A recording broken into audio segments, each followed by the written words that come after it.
Merhaba arkadaşlar, kanalıma hoş geldiniz. Bugün sizlerle bu yaprak model runner yapacağız. Yapılışı çok kolay.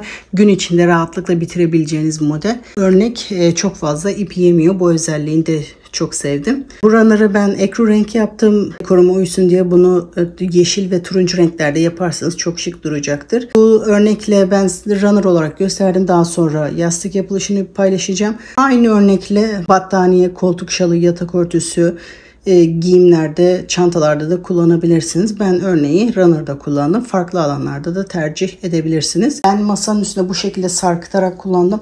İsterseniz kısa olarak da kullanabilirsiniz. 5 yaprakla başladım. Bunu daha ince, daha da geniş yapabilirsiniz. Bu genişlikteki bir runner'ın eni 40 santim. Benim masam biraz uzun olduğu için sarkıtma payıyla birlikte püskülsüz hali 2 metre 40 santim. Bu ölçülerdeki bir runner'a 540 metre kadar ip gitti. Püskülleri hariç. Püsküllere daha fazla ip gidiyor.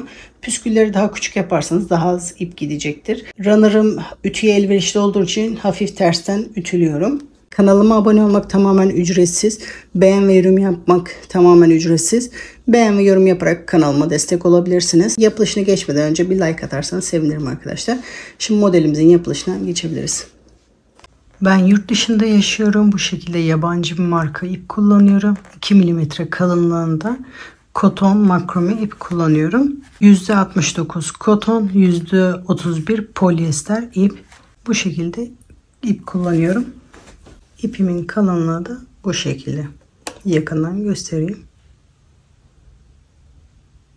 İpin arkasında 2 ile 4 mm tığ kullanabilirsiniz diyor. Ben 4 mm tığ kullanacağım. Modele zincir çekerek başlıyorum.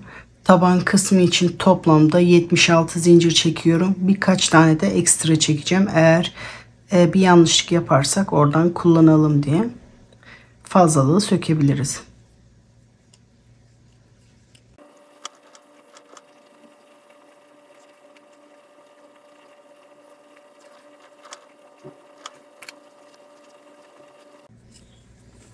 ...76 zincir çektim. Birkaç tane de ekstra yapacağım. Ne olur ne olmaz yanlış olabilir diye. Fazlalığı sökebiliriz en son. Şimdi modele başlıyorum. Tığıma 5 defa doluyorum. 1, 2, 3, 4 ve 5. Tığıma 5 defa doladıktan sonra 1, 2, 3, 4, 5, 6, 7, 8, 9, 10, 11, 12 zincir atlıyorum. 13. zincire trabzan yapmaya başlıyorum. Sırasıyla bu doladıklarımızı çekeceğiz. Bu tığda olan ilmekle bir doladığımızı. Bu şekilde bir. Şimdi tığdan bir ilmek daha çıktı. Bir sefer daha doladığımızı. 2, 3, 4, 5. 5 sefer doladıklarımı yapıyorum. En son ikisini birlikte yapıyorum. Arada bir zincir. Tekrar bu sefer 4 sefer doluyorum. 1, 2, 3 ve 4. İlk ikili çektiğimiz yer olan buraya. Bu iki tel var burada. Bu iki telden tığımı geçiriyorum. İpimi alıyorum. Şimdi bu sefer 4 sefer doladıklarımızı tek tek yapacağız. Böyle ikisini birlikte. 1, 2, 3 ve 4. En son bu ikisini birlikte yapıyoruz. Tekrar arada bir zincir. Tığımı bu sefer 3 sefer doluyorum. 1, 2 ve 3. Burada da tekrar aynı bu ilk şu iki telin oradan beri tığımı geçiriyorum. Bakın burada diğerine başlamıştım. Şimdi bu en son yaptığımın bu ilk iki teline batarak sırasıyla bu doladıklarımızı yapıyoruz. 1, 2, 3, en son ikisini birlikte. Arada bir zincir. Bu sefer 2 sefer tığıma doluyorum. 2. Bu en son yaptığımın bu ilk iki telinden tığımı geçiriyorum. İpi alıyorum. Burada tekrar doladıklarımı yapmaya başlıyorum. En son ikisini birlikte. Tekrar bir zincir çekiyorum. Bu sefer bir sefer tığıma doluyorum. Bu en son yaptığım ilk iki telinden ipimi alıyorum. Normal trabzan yapar gibi ikisini birlikte. Şimdi bu yaprağımızın Tam yarısı oldu. Şimdi diğer yarısına geçiyoruz. Bir zincir yapıyorum. Bu tarafı yapmak daha kolay. Tığıma bir sefer doluyorum. Bakın bu en son battığım yere batarak normal bir trabzan yapıyorum. Arada bir zincir. Bu sefer tığıma iki sefer doluyorum. Sonraki battığıma batıyorum. Bu en son battığım yere batmıştım. Sıradaki battığım yere batarak iki sefer doladıklarımı yapıyorum. Arada bir zincir. Bu sefer 3 sefer tığıma doluyorum. 1, 2 ve 3. En son buraya batmıştım. Ondan sonraki bu trabzanı battığım yere batarak sırasıyla doladıklarımı yapıyorum. 1, 2 ve 3. En son ikisini birlikte. Arada bir zincir. Şimdi en sonuncuyu yapıyorum. Burada 4 sefer sarıyorum. 1, 2, 3 ve 4. Bakın burada ilk trabzanı battığım yere batarak sırasıyla böyle doladıklarımı yapıyorum. Şimdi hiç zincir çekmeden bu aradaki trabzanı yapacağız. Tığıma 2 sefer doluyorum. 1 ve 2. Burada arada 6 zincir atlayıp 7. zincire trabzan yapıyoruz. Bu battığım yeri saymıyorum. 1, 2, 3, 4, 5, 6, 7. zincirin içinden trabzanımı yapıyorum. 2 sefer doladıklarımı, en son ikisini birlikte. Bir yaprağı bu şekilde bitirmiş oluyoruz. Şimdi ikinci yaprağa başlayacağım. Aynı burada yaptığım gibi tığıma 5 sefer dolayarak başlayacağım. 1, 2, 3, 4 ve 5. Tekrar 6 zincir atlayıp 7. zincire yapmaya başlayacağım. 1, 2, 3, 4, 5, 6, 7. zincirde tığımı geçirip ipi alıyorum. İlmeğimi oluşturuyorum. Sırasıyla doladıklarımı yapıyorum. İkişer ikişer. Doladığım bir tane, bir de ilmekten çıkan bir tane olarak 2 tane dedim. En son ikisini birlikte. Bir zincir. Tığımı bu sefer 4 sefer doluyorum. 2, 3 ve 4. Bu ilk ikili tele batarak ilmeğimi oradan alıyorum. Sırasıyla bu ilmeğimiz bir doladığımızda böyle bu şekilde 2, 2, 4 sefer doladıklarımı, en son ikisini birlikte. Arada bir zincir. Bu sefer 3 sefer doluyorum. 1, 2 ve 3. Bu en sonki trabzanın ilk 2 telinden ipi alıyorum. Bu şekilde sırasıyla doladıklarımı yapıyorum. En son ikisini birlikte. Arada bir zincir. Bu sefer tığımı 2 sefer doluyorum. İlk 2 teline batarak sırasıyla doladıklarımı, en son ikisini birlikte. Bir zincir. Tığıma 1 sefer doluyorum. Bu yaptığımız ilk 2 tele batarak normal trabzan gibi yapıyoruz. Bu yaprağımızın yarısı oluyor. Şimdi diğer yarısını yapıyoruz. Arada bir zincir. Bir sefer tığıma doluyorum. En son battığım yere batarak bir trabzan yapıyorum. Bir zincir. Tığıma 2 sefer doluyorum. Sıradaki battığım yere batarak sırasıyla doladıklarımı, en son ikisini birlikte. Bir zincir. Bu sefer 3 sefer doluyorum. 1, 2 ve 3. Bundan sonraki battığım yere batarak yapmaya başlıyorum. Sırasıyla doladıklarımı, en son ikisini birlikte. Arada bir zincir. Bu sefer 4 sefer 2, 3 ve 4. Bu ilk battığım yere batarak sırasıyla doladıklarımı, en son ikisini birlikte. Şimdi yaprak işlemi bitti. Bu trabzan işlemini yapacağız. Tığıma 2 sefer doluyorum. Bu en son battığım yerden sonra 6 zincir sayarak 7. zincire trabzan yapıyorum. 1, 2, 3, 4, 5, 6, 7. zincirin içinden normal trabzanı yapıyorum. İlk 2 sefer doladığımı, en son ikisini birlikte yapıyorum. Son bir yaprak daha göstereyim. 5 sefer tığıma doluyorum. 1, 2, 3, 4 ve 5. 6 zincir atlıyorum. 1, 2, 3, 4, 5, 6, 7. zincirin içinden başlıyorum yaprağıma. Sırasıyla doladıklarımı, en son ikisini birlikte. Arada bir zincir. Tığımı bu sefer 4 sefer doluyorum. Bu ilk iki tele batarak sırasıyla doladıklarımı, en son ikisini birlikte. Bir zincir. Bu sefer 3 sefer doluyorum. İlk iki teline batarak sırasıyla doladıklarımı, en son ikisini birlikte. Arada bir zincir. Bu sefer 2 sefer doluyorum. En son trabzanın ilk iki teline batarak sırasıyla doladıklarımı, en son ikisini birlikte yapıyorum. Bir zincir, bir sefer doluyorum. Bu en sonki trabzanı ilk iki telinden normal trabzan yapar gibi yapıyorum. Yarısını bitiriyoruz. Bir zincir çekerek diğer yarısına geçiyorum. Tığımı bir sefer doluyorum. Bu en son battığım yere batarak normal trabzan gibi yapıyorum. Bir zincir, bu sefer tığıma 2 sefer doluyorum. Sıradaki battığım yere batarak ilk önce 2 sefer doladıklarımı, en son ikisini birlikte. 3 sefer tığıma doluyorum. Sıradaki batma yerine batarak sırasıyla doladıklarımı, en son ikisini birlikte. Bir zincir, 4 sefer doluyorum.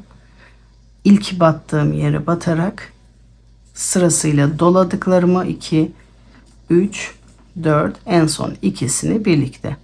Şimdi trabzan yapmak için 2 sefer doluyorum. 1, 2, 3, 4, 5, 6, 7. zincirde trabzanımı yapıyorum. Bu şekilde sıra sonuna kadar yapalım. Toplamda 5 yaprak olacak. Sıra sonuna kadar yapalım. Sıra sonuna kadar geldim. Toplamda 5 yaprak oldu. Şimdi sıra sonundaki trabzanı yapacağız. Normal burada yaptığımız trabzan gibi. Tığıma 2 sefer doluyorum. 7. zincire trabzanımı yapıyorum. 1, 2, 3, 4, 5, 6, 7. Normal bu arada yaptığımız gibi. İlk önce 2 sefer doladıklarımızı, en son ikisini birlikte. Bu başta birkaç tane fazlalık zincir çekmiştim. Bakın onu şimdi söküyorum.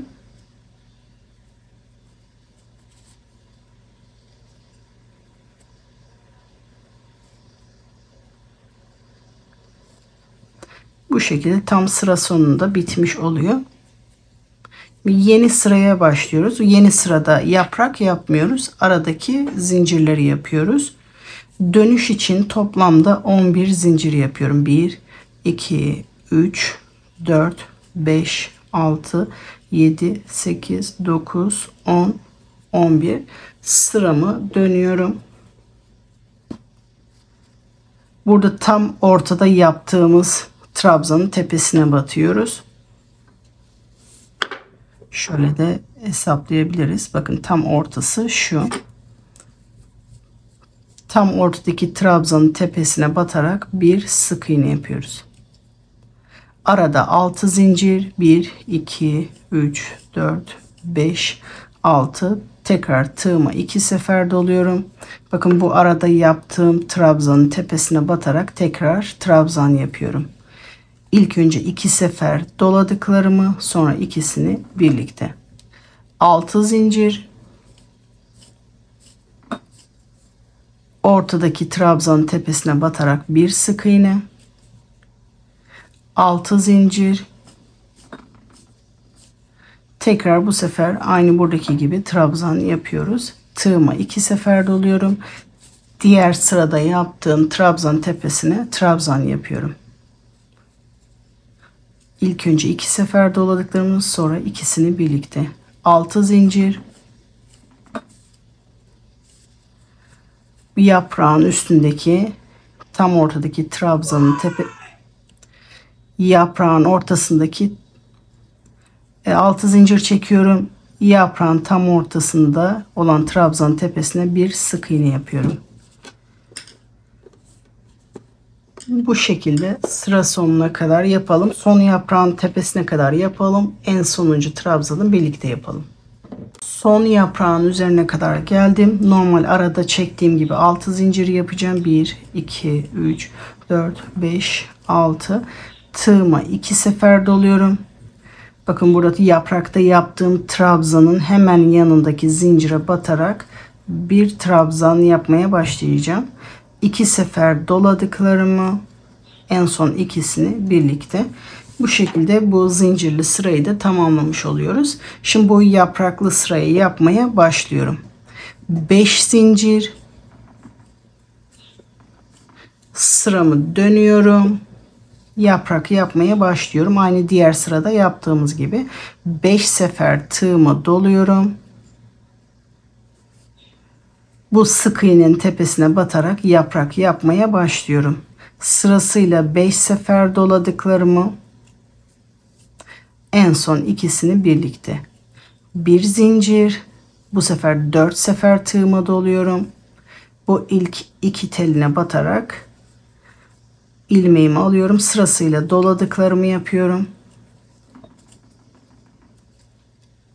Arada bir zincir, bu sefer tığıma 3 sefer doluyorum. İlk iki teline batarak ilmeğimi aldıktan sonra sırasıyla doladıklarımı, en son ikisini birlikte. Bir zincir, bu sefer tığıma 2 sefer doluyorum. Bu ilk iki tele batarak trabzanımı yapmaya başlıyorum. Bir zincir, tığımı bir sefer doluyorum. İlk iki teline batarak normal bir trabzan yapıyorum. Bu tam ortadaki trabzan olmuş oluyor. Şimdi yarısını yaptık. Diğer yarısına başlıyorum. Bir zincir, tığımı doluyorum. En son battığım yere batarak bir trabzan yapıyorum.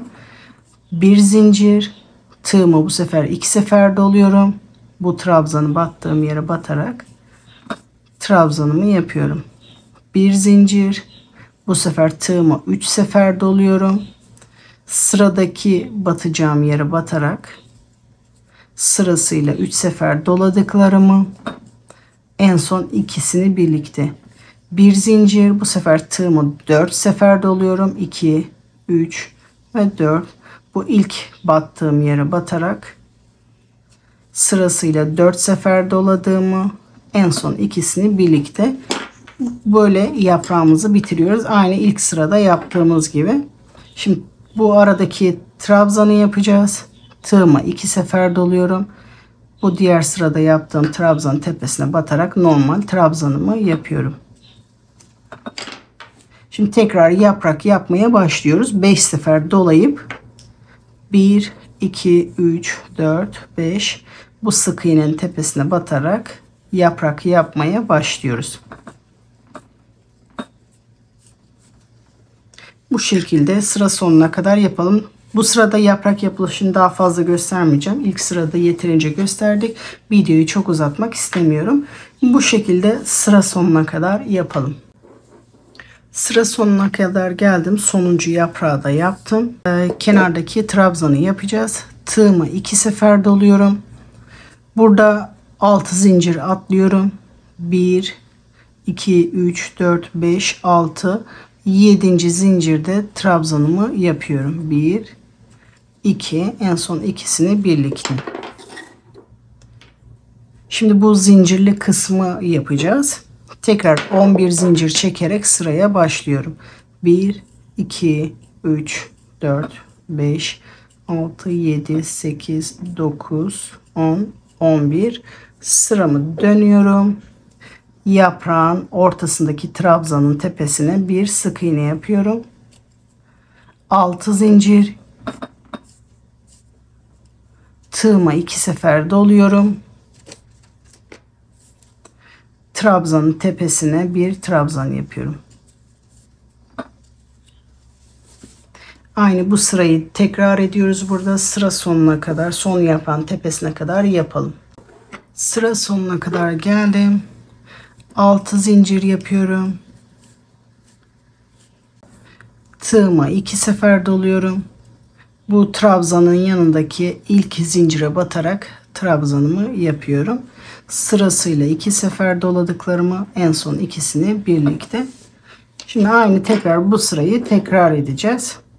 5 zincir çekerek yeni sıraya başlıyoruz. 5 zincir çektikten sonra sıramı dönüyorum. Tığımı 5 sefer doluyorum. Bu sık iğnenin tepesine batarak yaprak yapmaya başlıyorum. Bundan sonrası hep aynı. Bu iki sırayı tekrar ediyoruz. Model tamamen bu iki sıradan oluşuyor. Bu iki sırayı yaparak yapmak istediğimiz uzunluğa kadar yapalım. Sonra bitiş kısmına gelelim. Bu iki sırayı tekrar ederek yapmak istediğimiz uzunluğa kadar yapalım. Nerede kullanmak istiyorsanız runner, sehpa örtüsü, yatak örtüsü nerede kullanmak istiyorsanız yapmak istediğiniz uzunluğa kadar yapalım. Şimdi runner'ımı yapmak istediğim uzunluğa kadar yaptım.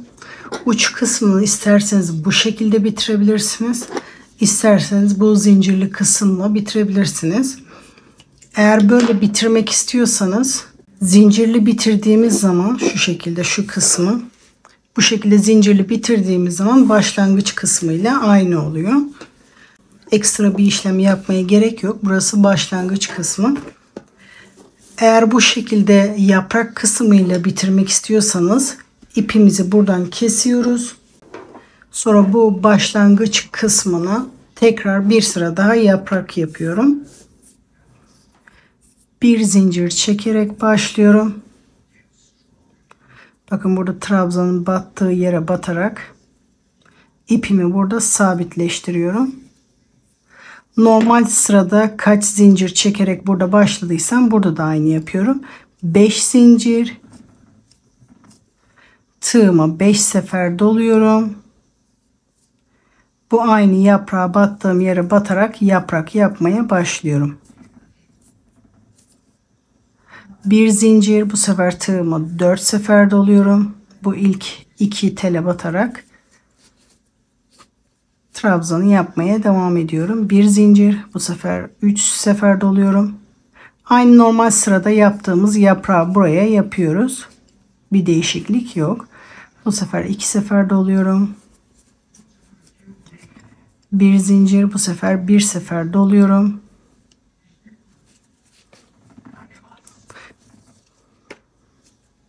Normal sırada yaptığımız yaprak işlemini yapıyoruz. Bu sefer 2 sefer doluyorum. Sırasıyla doladıklarımı en son ikisini birlikte. Daha önce anlattığım için burada hızlı geçiyorum ki videoyu uzatmamak için.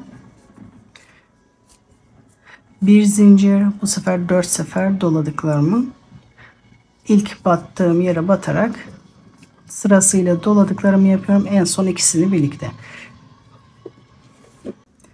Tığıma 2 sefer doluyorum. Normal trabzan yaptığım yere batarak trabzanımı yapıyorum.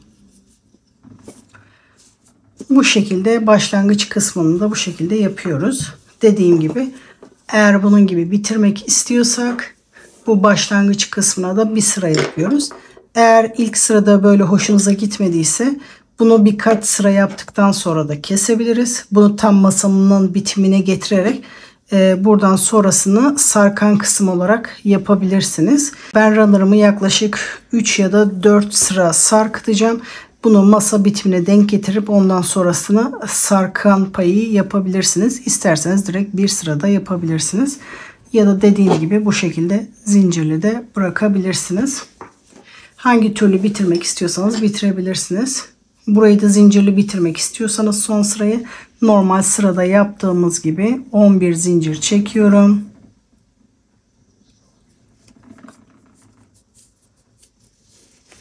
Normal zincirli kısmı yapıyorum.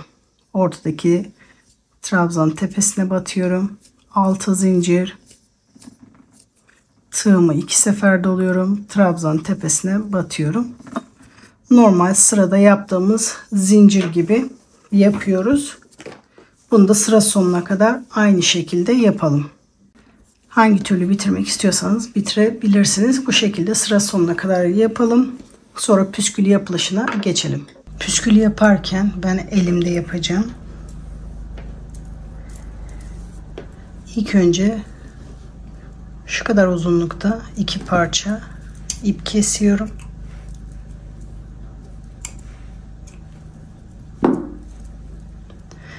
İpin bir ucunu bu şekilde elimde tutuyorum. 15 defa sarıyorum.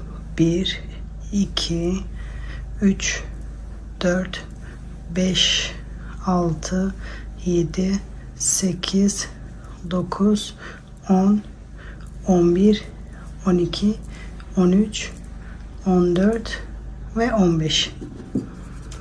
İpimi kesiyorum. Tek ipimi alıyorum.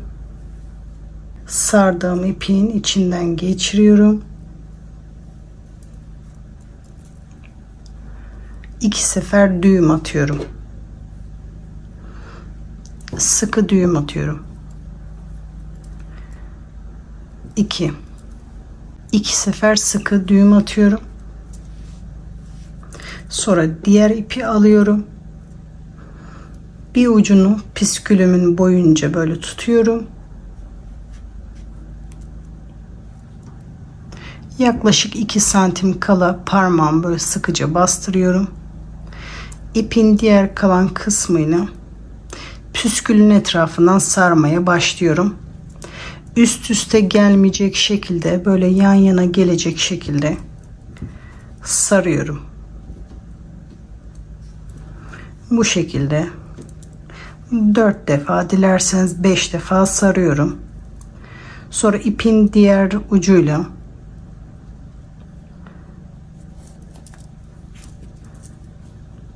iki sefer düğüm atıyorum. 300.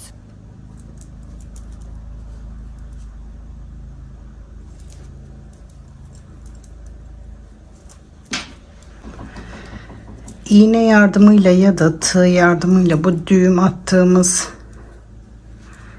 bu sardığımız yerin arkasından beri ipimizi geçireceğiz. Sardığım düğümün arkasından beri tığımı geçiriyorum.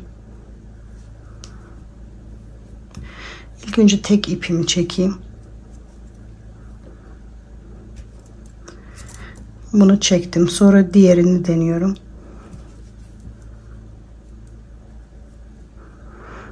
Diğerini de çektim.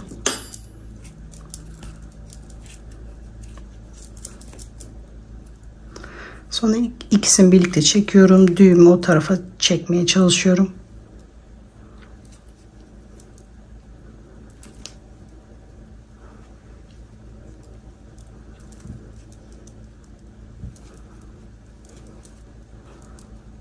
Ve bu şekilde oluyor. Sonra püskülümüzün boyunu da ayarlıyoruz.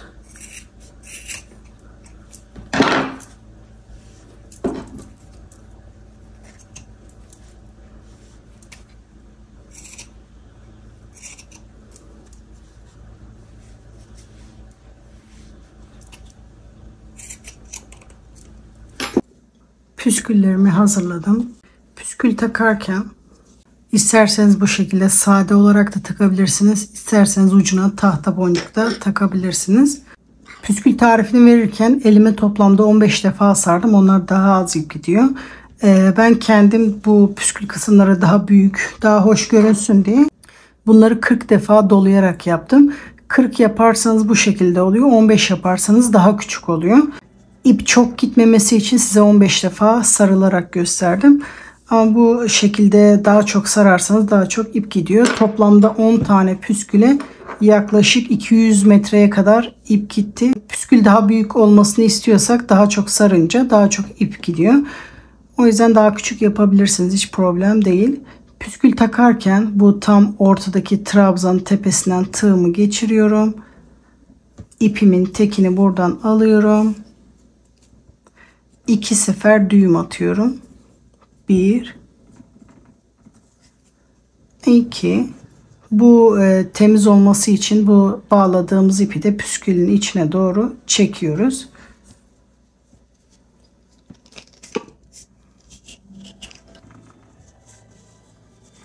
Eğer püskülümüzden uzunsa fazlalığı da kesiyoruz bu şekilde.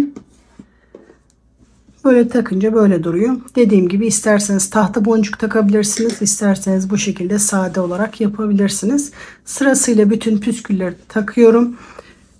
Püskülleri taktıktan sonra benim ipim ütüye elverişli olduğu için hafif tersten ütüleyeceğim. Sizler de ipinizi hafif bir köşede tersten deneyerek ütüye elverişli olup olmadığını bakarsınız.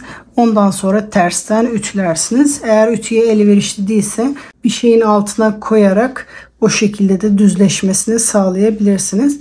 Şimdi sırasıyla püskülleri takarak size bitmiş halini göstereceğim. Tahta boncukla bu şekilde görünüyor. Sade olarak bu şekilde görünüyor.